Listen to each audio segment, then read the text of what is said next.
Hi friends, welcome to Bright Education YouTube channel. तो ये class 11 का हिंदी एमआईएल का क्वेश्चन पेपर है। ठीक है, इसमें हम लोग सिर्फ क्वेश्चन को ही डिस्कस नहीं करेंगे बल्कि सिलेबस को भी देखेंगे कि सिलेबस क्या रहेगा और किस टाइप के क्वेश्चन आ रहे हैं। सो इम्पोर्टेंट है कि आपको क्वेश्चन पेपर पहले देख लेना चाहिए, फिर पढ़ाई कीजिए।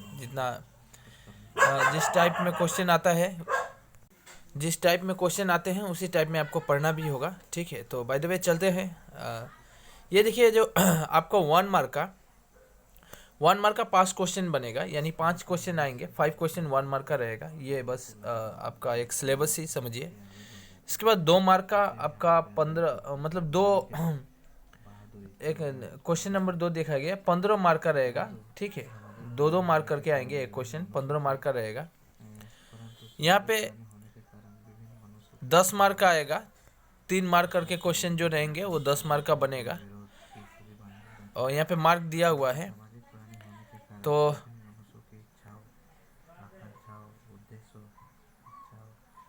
अच्छा, इसमें ज़्यादा समझ में नहीं आएगा, हालांकि मैं डायरेक्ट दिखाना चाहता हूँ। देखिए ये वाला पहला क्वेश्चन देखिए। पहला क्वेश्चन, ये क्वेश्चन कैसा है। क्वेश्चन में पहले दिया गया है कि पैसेज है, आपको पढ़ना है। ठीक है, क्लास 11 और 12 में खासकर इसी टाइप में क्वेश्चन देखने को मिलता है। और पैसेज पे बड़ी ध्यान देना पड़ता है, क्योंकि पैसेज में बहुत सारे शब्द ऐसे होते हैं कि जो क्वेश्चन एग्जामिनर पूछता है वो हूबहू पैसेज के अंदर मिलता नहीं है। बस आपकी थोड़ी नॉलेज होनी चाहिए, थोड़ी पकड़ होनी चाहिए हिंदी में, तभी आप आंसर दे सकते हैं अच्छे से। तो ये पैसेज को पढ़िए जैसे दिया हुआ है। पैदा करती कलम विचारों के जलते अंगारे, और प्रज्वलित प्राण देश क्या कभी मरेगा मारे।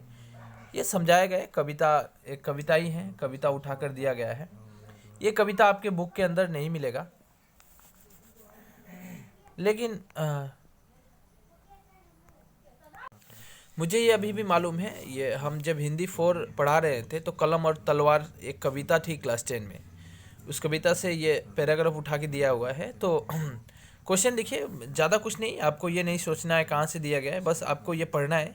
पढ़ने के बाद जो क्वेश्चन दिए गए हैं, जिस तरह कलम कैसे आग उगलती है, तो विचारों के द्वारा कलम विचारों के द्वारा आग उगलती है, यानी पैदा करती है कलम विचारों के जलते अंगारे। जलते अंगारे मतलब वही आग उगलना। तो हम बार बार कहते हैं कि हिंदी में पकड़ होनी चाहिए, तभी आप उसका आंसर दे पाएंगे। जिस तरह क्वेश्चन पूछा है कलम कैसे आग उगलती है, तो कलम विचारों के द्वारा आग उगलती है। इस तरह तलवार किस लिए ज़रूरी है, तो तलवार देखिए यहाँ पे सब दिया हुआ है। आपको पढ़ना है, आंसर देना है। मैं आपको क्वेश्चन समझा रहा हूँ, क्योंकि अगर इसका आंसर देने जाऊँ तो 1 घंटा से ज़्यादा लग जाएगा अगर ये पेपर सॉल्व कराऊँ तो। मैं आप पहले समझिए, स्क्रीनशॉट लीजिए और पढ़िए। ठीक है, जितने भी स्टूडेंट हिंदी एमआईएल लिए हैं, जिसके जिसके एमआईएल हिंदी है, खासकर इंग्लिश मीडियम वाले अगर लेना चाहते हैं तो हिंदी एमआईएल लेते हैं, नहीं तो अल्टरनेटिव इंग्लिश लेते हैं।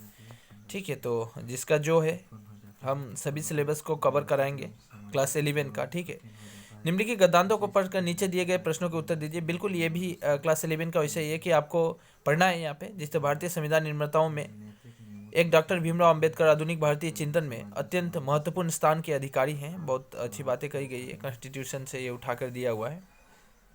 तो ये पढ़ना है। पढ़ने के बाद यहाँ पे कुछ क्वेश्चन है, क्वेश्चन वहीं से दिया हुआ है। बिल्कुल आपको पैसेज को पढ़ना है, और इंग्लिश में भी ऐसा ही रहता है, सीन अनसीन पैसेज रहता है। आपको पढ़ने के बाद आंसर देना पड़ता है जो क्वेश्चन रहते हैं। यहाँ भी ऐसा ही है कि क्वेश्चन जो दिए हुए हैं वो पैसेज में दिया गया है, उसका आंसर आपको निकाल कर लिखना है। ठीक है, तो निकालिए और लिखिए। मैं पैसेज दिखा रहा हूँ फिर से। पैसेज लीजिए, स्क्रीनशॉट लीजिए और इसको पढ़िए। पढ़ने के बाद अब क्वेश्चन भी दिखा रहा हूँ। देखिए क्वेश्चन जो पूछा गया था, 1 2 3 4 5 6 7 8 क्वेश्चन पूछे गए हैं। मार्क भी देख लीजिए, 2 मार्क। सिर्फ एक क्वेश्चन 1 मार्क का है। डॉक्टर अंबेडकर किस जाति के थे। ठीक है, तो ये देखिए यहाँ पे दिया हुआ है, डॉक्टर अंबेडकर जो है वह अछूत जाति से वो बिलोंग्स करते थे। मतलब दलित परिवार जो होता था, दलित परिवारों, उस समय दलित परिवारों को अछूत लोग मानते थे। ठीक है, उन्हें उनसे मेल मिलाप लोग कम ही करते थे, तो वो दलित परिवार से बिलोंग्स करते थे। तो इसका आंसर मैं दे चुका 3 नंबर का। इसी तरह सभी आपको क्वेश्चन यहाँ पे दिए हुए हैं और पैराग्राफ को पढ़ना है, और इसके बाद पैसेज को पढ़िए, इसके बाद आंसर निकालिए। बहुत ही ईजी होता है, आपको मार्क यहाँ पे आराम से अच्छी बजेगा। 2 4 6 8 10 12 13 14 15 मार्क आराम से आ जाएगा। ऊपर का 5 मार्क 20 मार्क तो मिल ही गया, क्योंकि पैसेज में ही है 20 मार्क। तो पैसेज पढ़िए। और यहाँ पे देखिए निबंध दिया है 10 मार्क का। आपका ऐसे राइटिंग जिस तरह क्लास 10 में लिखते थे बिल्कुल उसी टाइप पे ही लिखना है। यहाँ पे ज़्यादा कुछ नहीं, सेम है, कोई चेंज नहीं है। किसी एक विषय पर निबंध लिखे नहीं है, ऐसे राइटिंग है। विज्ञान वरदान या अभिशाप है। यहाँ पे किंतु एक बात को, यहाँ पे एक पैटर्न को फॉलो करना पड़ता है। अब क्लास 10 में पैटर्न को फॉलो नहीं करते थे, फिर भी चल जाता था, लेकिन क्लास 11 में पैटर्न को फॉलो कीजिएगा। भूमिका है, भूमिका में लिखना पड़ेगा। भूमिका में पूरा डिस्क्रिप्शन यहाँ पे समझाना है। ये एक मिनट, यहाँ पे समझाना है जो विज्ञान वरदान है या अभिशाप, ये समझाना है भूमिका के अंदर। विज्ञान के सदुपयोग, हम विज्ञान का सदुपयोग कैसे कर सकते हैं, दुरुपयोग, चुनौतियाँ और उपसंहार। लास्ट में आपको कंक्लूजन देना पड़ता है, जिस तरह उसी तरह यहाँ भी कंक्लूजन उपसंहार आपको देना पड़ेगा कि आपकी थिंकिंग, आपकी विचार क्या है। तो ये इस टाइप पे अगर जाते हैं, बिल्कुल पैटर्न को फॉलो करते हैं, तो आपको 10 में 10 ही मिलेगा। 1 मार्क भी काट ले, एग्जामिनर नहीं काटेगा आपको अगर पैटर्न को फॉलो कर रहे हैं। इसके बाद नेक्स्ट दिया हुआ था किसी एक विषय पे 3 दिया है, आपको किसी एक पे चॉइस करना था। जनसंचार माध्यम, स्वच्छता अभियान और भारत। तो ये इसके ऊपर आपको ऐसे राइटिंग लिखना था। 10 मार्क था, यानी हम लोग अभी तक 15 20 30 मार्क कवर कर चुके। 30 मार्क यहाँ तक देख लीजिए, 30 मार्क आ चुका। इसके बाद देखिए एक ऐसे तो आता ही है। इसके बाद ग्रामर में ज़्यादा कुछ नहीं आता है। एक ऐसे राइटिंग आएंगे और उसके बाद एक पत्र लिखना पड़ेगा, जो क्लास 10 बेसिस पे ही है। क्लास ऐसे राइटिंग और पत्र लेखन, ये लेटर राइटिंग दोनों ही 10 बेसिस पे ही है। अपने इलाके की शोचनीय यातायात की व्यवस्था का उल्लेख करते हुए किसी भी एक स्थानीय पत्र के संपादक के नाम पर एक पत्र लिखना है कि आपकी जो इलाका है, आपका एरिया है, वहाँ पे जो यातायात लोग करते हैं, वहाँ पे शौचालय ठीक है नहीं, वहाँ पे एक शौचालय अच्छी होनी चाहिए, उसकी मतलब ये जानकारी देते हुए आपको एक आवेदन पत्र लिखना है कोई एक संपादक के पास, चाहे वो टाउन कमेटी के पास लिखिए। क्योंकि आप अगर टाउन में बिलोंग्स करते हैं तो जो टाउन कमेटी होता है उन्हीं के पास आपको लेटर देना पड़ता है, ताकि डेवलपमेंट के काम टाउन में वही करेंगे।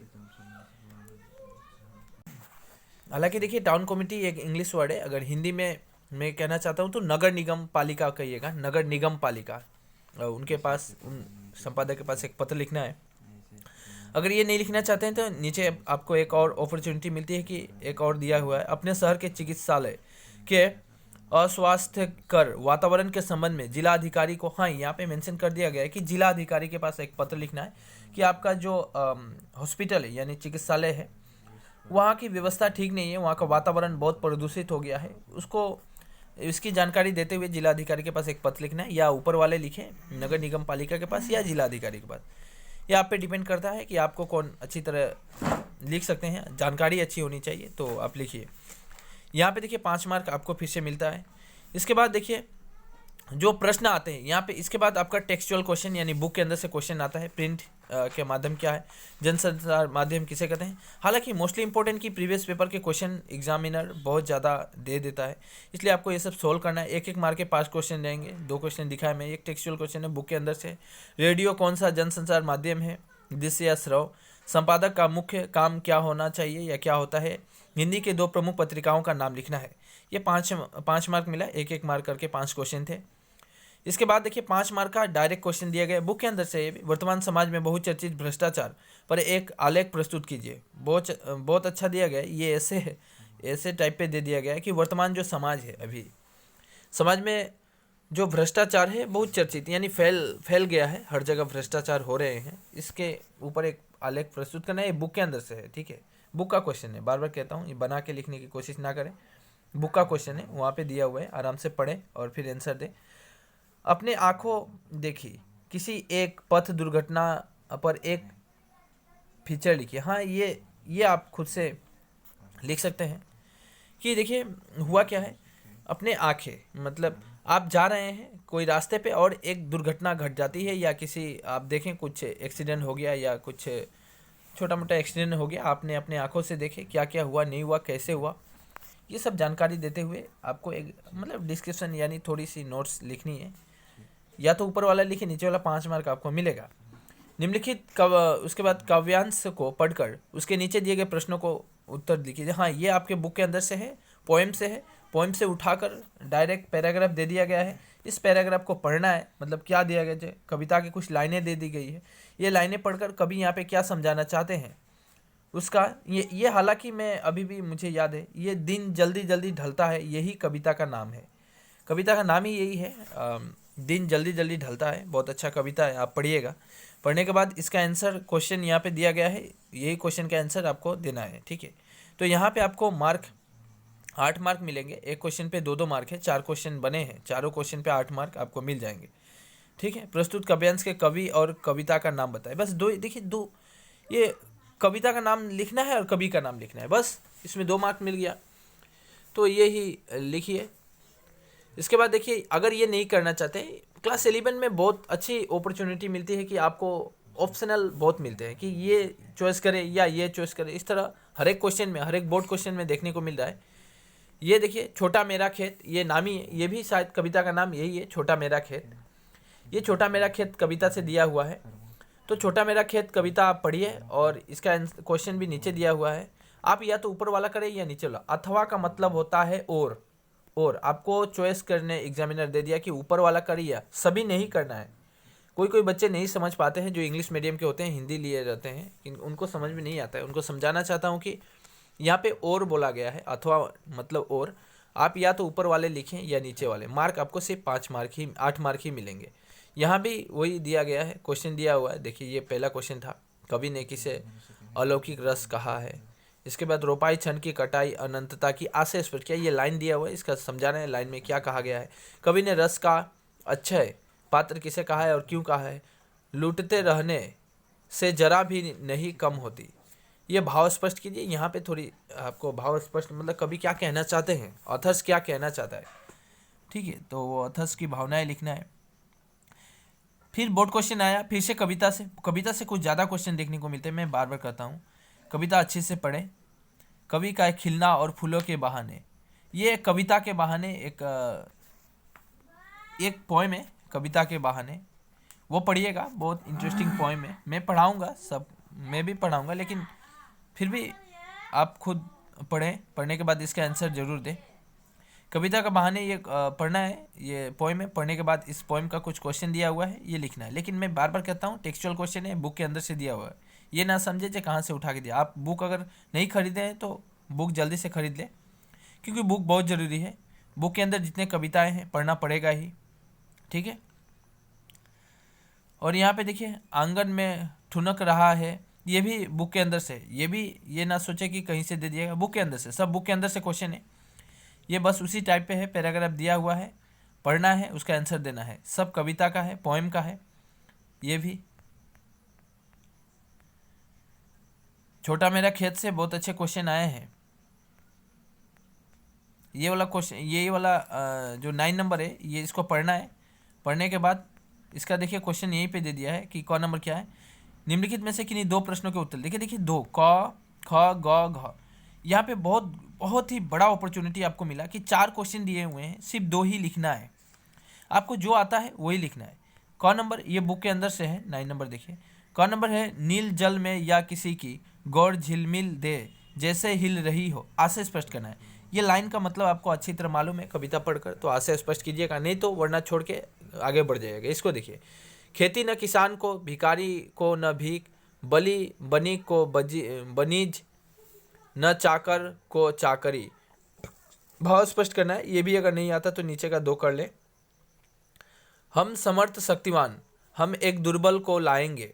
इन पंक्तियों के माध्यम से कवि ने क्या व्यंग किया। व्यंग मतलब कवि क्या कहना चाहते हैं, तो ये लिखना था ग नंबर में। तुम्हें भूल जाने की, दक्षिण ध्रुवीय अंधकार अमस्या। कवि ने व्यक्तित्व संदर्भ में किस स्थिति को अमस्या कहा है, स्थिति को समझाते हुए लिखना है आपको घ नंबर। 4 क्वेश्चन थे, 2 ही लिखना था। फिर से आ जाता है कि आपका 10 नंबर में फिर से उसी टाइप में गद्यांश को पढ़कर नीचे गए, मतलब फिर से वो पैसेज आ गया कि पैसेज को पढ़ना है, उसका क्वेश्चन नीचे है, क्वेश्चन का आंसर देना है, ठीक है। हिंदी बहुत ईजी है, क्लास 11 और 12 की हिंदी ईजी ही है, क्योंकि पैसेज कुछ ज़्यादा ही रहता है।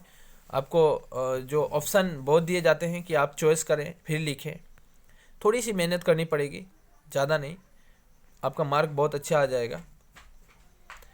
ये पहला पैसेज था, यहाँ पे देखिए 8 मार्क का था। दूसरा पैसेज फिर से दे दिया, मतलब ग्रामर इतना नहीं दिया है, लेकिन ग्रामर के तौर पे अगर देखा जाए कि पैसेज भर भर के दिया हुआ है। 4 पैसेज देखने को मिला, पहले 2 और नीचे 2। देखिए ये भी पैसेज है, यहाँ पे कोई अथवा नहीं है, यहाँ पे दोनों पैसेज ही करना है, पहला क भी करना है और ख भी करना है।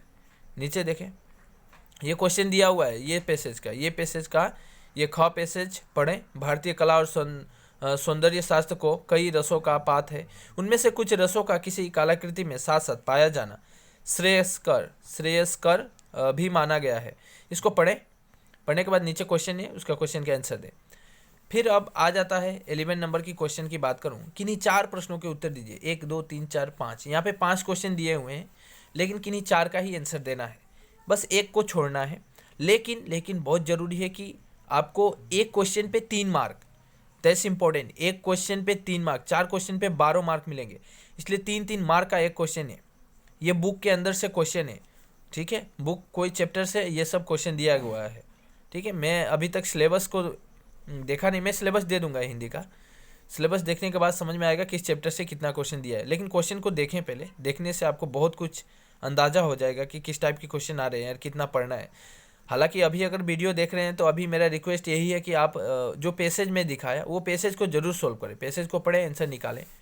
और कविता और कहानी से जो क्वेश्चन दे रहे हैं वो मेरी जिम्मेवारी भी है कि मैं आपको पढ़ाऊँ और इसका उत्तर आंसर जितना भी है क्वेश्चन का आंसर दूँ, तो वो मैं कराऊँगा। इसलिए बार बार कहना चाहता हूँ, जो भी नया स्टूडेंट है मेरे चैनल में आया है उनसे बहुत रिक्वेस्ट है कि आप चैनल को सब्सक्राइब करके बेल आइकन दबा दीजिएगा, ताकि आपको नोटिफिकेशन डायरेक्ट मिल जाएगा। मैं जो भी वीडियो दूंगा नोटिफिकेशन मिलेगा, और एग्जाम रिलेवेंट इंपॉर्टेंट वीडियो ही लाता हूँ। क्लास 11 के भी मैं अभी स्टार्ट कर चुका हूँ, देखिए सिलेबस दे चुका हूँ। मैं इंग्लिश का सिलेबस दे चुका हूँ, नहीं देखे हैं जरूर देखिएगा। MIL असामीज जिस बच्चे का है उसका भी सिलेबस दे चुका हूँ। ग्रामर ऑलरेडी मैं क्लास 11 के अंदर the poetry of A lady, जो खुशवंत सिंह राइटर है, बहुत अच्छा चैप्टर है, वहाँ पे जो भी इंपॉर्टेंट क्वेश्चन बनेंगे वो क्वेश्चन भी मैं दे चुका हूँ।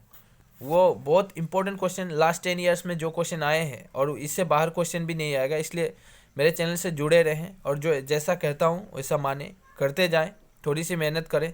जो होमवर्क मिलता है ये मानिए होमवर्क ही दिया जा रहा है, तो ये इसको करना ही करना है। अभी अगर बुक नहीं पढ़े हैं तो कोई चिंता ना करें, अभी जो पैसेज देख रहे हैं मैं दिखा रहा हूँ, अब वो वीडियो को पॉज करके या स्क्रीनशॉट लेके पैसेज जरूर सॉल्व कीजिएगा। कोई प्रॉब्लम आती है कमेंट जरूर कीजिएगा। इसलिए बार बार कहता हूँ कि आप चैनल को सब्सक्राइब करके लेके आपका ही फायदा होने वाला है। इसके बाद आता है, देखिए जी, ये क्वेश्चन 11 क्वेश्चन के बाद आता है 12 नंबर क्वेश्चन आता है वितान भाग 2। यानी आपको जिस तरह क्लास 10 में या 11 में भी सप्लीमेंट्री एक बुक है इंग्लिश का, इसी तरह मेन बुक होता है, एक सप्लीमेंट्री होता है। हिंदी में भी मेन बुक और सप्लीमेंट्री है। इसको बोला जाता है परिपूरक पुस्तक, मतलब पूरक पुस्तक बोला जाता है, पूरक पुस्तक, ठीक है। ये पूरक पुस्तक इसलिए कहा जाता है कि इस पहला पुस्तक में जो भी कमियां रहती है दूसरे पुस्तक उसको आके पूरा कर देता है, इसलिए परिपूरक पुस्तक कहा जाता है। ये पुस्तक है वितान भाग 2, बुक का नाम भी दे दिया गया है वितान भाग 2, आपका होगा वितान भाग 2। वहाँ से ये क्वेश्चन है, और वहाँ से ज़्यादा नहीं पढ़ना है, वहाँ से सिर्फ 2 चैप्टर ही पढ़ना है। ये यशोधर बाबू वाला चैप्टर है, उसको पढ़ना है। हालांकि अभी भी कह रहा हूँ मैं, बस मैं जो दे रहा हूँ, मैं हिंदी का सिलेबस अभी नहीं दिया हूँ, हिंदी का सिलेबस दे दूंगा, फिर समझ में आएगा कि वितान में हमें कौन कौन से चैप्टर एक्चुअल में पढ़ने हैं, क्योंकि सिलेबस के अकॉर्डिंग जाएंगे। विदाउट सिलेबस हम पढ़ाई नहीं करेंगे, ठीक है, नहीं तो भटक जाएंगे। सिलेबस को जानना बहुत ज़रूरी है, इसलिए मैं तो पहले सिलेबस देता हूँ। इंग्लिश का सिलेबस पहले दिया, फिर क्वेश्चन दिया मैंने, फिर MIL असामीज़ का सिलेबस आज दे चुका हूँ। जो नहीं देखा है ज़रूर देख लें, डिस्क्रिप्शन के नीचे बहुत सारे लिंक मिलेंगे, आप जरूर जाके विजिट करें। ग्रामर भी मैं क्लास 11 का करा चुका हूँ, 12 का करा चुका हूँ, वो भी डिस्क्रिप्शन के नीचे लिंक दे दिया जाएगा। ये वितान भाग 2 से देखिए यहाँ पे 4 मार्क, ठीक है, किन्हीं 2 प्रश्न का, एक क्वेश्चन पे 2 मार्क है, 2 क्वेश्चन लिखना है, 4 मार्क। लेकिन एग्जाम देते समय इसको जरूर फोकस करना है कि पहला क्वेश्चन क्या कर रहा है, अकॉर्डिंग टू क्वेश्चन हमें जाना है। क्वेश्चन पहले कहता है कि निम्नलिखित में से किन्हीं 2 का ही प्रश्नों का उत्तर देना है, तो 2 का ही दीजिएगा, ज़्यादा नहीं, ठीक है। किन्हीं 2 प्रश्नों के उत्तर दीजिए। यहाँ भी नीचे भी है, मोहनजोदड़ो की सभ्यता 3 विशेषताओं पर प्रकाश डालिए। यहाँ भी किन्हीं 2 का बोला है, 3 क्वेश्चन है, 2 हमको लिखना है, तो 2 ही लिखना है। यशोधर बाबू और मोहनजोदड़ो से, सिंधु घाटी की सभ्यता से क्वेश्चन है। 14 नंबर क्वेश्चन अपने आप में एक अनोखा है, क्योंकि यहाँ पे एक ही क्वेश्चन दिया हुआ है, 5 मार्क है, और ये भी सिंधु घाटी की सभ्यता यानी वितान से ही दिया हुआ है, याद रखिएगा, ये भी वितान से ही दिया हुआ है।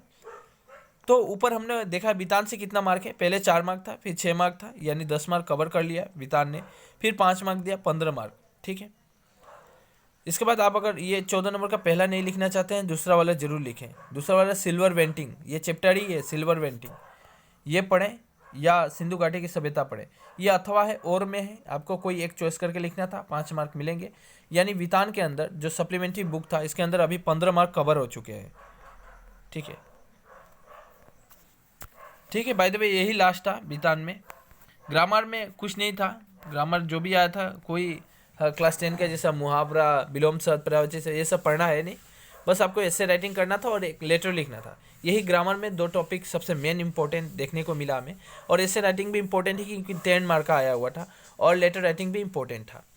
और वितान के अंदर से देखा हम लोगों ने, जो वितान परिपूरक है सप्लीमेंट्री, यहाँ से हमें 15 मार्क कवर हो जा रहा है, 15 मार्क हम यहाँ से मिलेंगे। ऐसे मैं पैसेज राइटिंग की बात करूँ तो करीब 40 मार्क का तो पैसेज ही आ रहा है, 35-40 मार्क का। इधर उधर था 15 मार्क, इधर 10 मार्क, 25 मार्क का था, सॉरी 25 मार्क का तो ऐसे पैसेज ही आया, 25 मार्क पैसेज आ गया है। परिपूरक से 15 मार्क दे दिया गया है। ऐसे राइटिंग से 10 मार्क था, 5 मार्क था आपका वो लेटर से। तो ये सब कंपलसरी मार्क है, ये आपको मिल ही जाएंगे क्योंकि आप थोड़ी सी मेहनत कर लेते हैं कि ये तो लिख ही सकते हैं। वितान वाला पढ़ ही लीजिए, 10 मार्क तो ऐसे राइटिंग में, 5 मार्क लेटर में तो आ ही जाएगा। 25, 30, 40, 50, 60 मार्क तो आ ही जाएगा। 60, 65, 70 तो आराम से उठेगा ही, ठीक है। तो ज़्यादा मेहनत नहीं करने, थोड़ी सी मेहनत कीजिए, कम से कम 2-3 घंटे, तो आपका हो जाएगा हिंदी के लिए। तो बाय द वे आशा करता हूँ आपको सब कुछ समझ में आया है। हालांकि सिलेबस दे दूंगा, और कोई कुछ भी प्रॉब्लम हो हिंदी के रिगार्डिंग, ठीक है, कुछ भी प्रॉब्लम आता है हमें कमेंट जरूर करें। कुछ भी चाहिए, कुछ भी क्वेश्चन पेपर या कुछ भी, जरूर कमेंट करें। वीडियो बहुत मेहनत से बनानी पड़ती है, इसलिए आपसे रिक्वेस्ट है कि एक थैंक्स जरूर लिखिएगा और वीडियो को एक लाइक जरूर करना है। सो बाय बाय, टेक केयर।